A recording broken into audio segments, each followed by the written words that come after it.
Cinquième partie de ce Medemag spécial pli électronique. Aujourd'hui, c'est la clôture du marché. Nous retrouvons sur place notre correspondante Isabelle de Guels. À la demande de Médé, le Conseil régional d'Île-de-France a accepté de nous expliquer les coulisses de la commission des marchés et de l'ouverture des plis électroniques. Assister à une commission d'appel d'offres pour savoir exactement comment ça se passe, entreprise, vous en rêviez, Médé l'a fait dans les conditions du réel. Alors maintenant, nous allons suivre la procédure depuis l'arrivée des plis électroniques jusqu'à leur traitement en commission d'appel d'offres. C'est Flora Vigreux, qui est chef de projet dématérialisation des marchés publics, qui va nous servir de guide. Première étape, le secrétariat de la commission d'appel d'offres. Allez, on y va? On y va. On est averti dès qu'il y a une réponse électronique par un email, mais on doit attendre la clôture de la consultation pour procéder à ce qu'on appelle le rapatriement des réponses électroniques de la plateforme sur l'ordinateur portable de la commission d'appel d'offres, qui est spécifiquement dédié au marché public et qui est gardé en lieu sûr.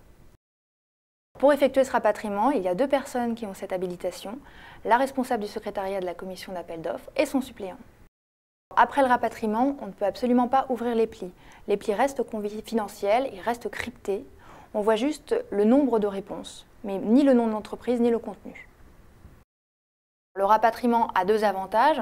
Il permet d'éviter un téléchargement qui pourrait être trop long en séance d'ouverture des plis et permet également de ne pas avoir à être connecté sur Internet, ce qui est un facteur de sécurité pour les entreprises. Les offres électroniques sont ouvertes en deux temps, comme pour les plis papier, et elles suivent des règles très strictes. Tout d'abord, les candidatures électroniques sont ouvertes par le pouvoir adjudicateur lors d'une réunion préalable. Ensuite, les réponses électroniques sont ouvertes en commission d'appel d'offres.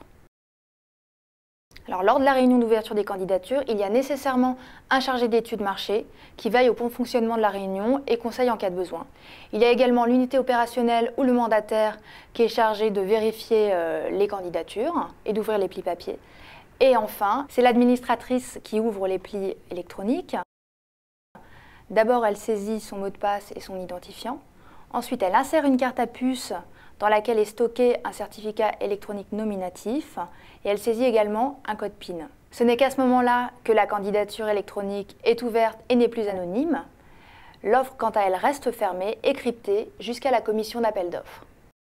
Une fois l'enveloppe candidature ouverte, on vérifie chaque pièce, on recense les éléments dans un tableau et on demande au candidat les pièces complémentaires le cas échéant. La réunion de candidature terminée, l'administratrice met en lieu sûr l'ordinateur portable et les plis papier jusqu'à la commission d'appel d'offres. Il ne reste plus qu'à assister à l'ouverture des offres. Rendez-vous dans quelques jours pour la commission d'appel d'offres.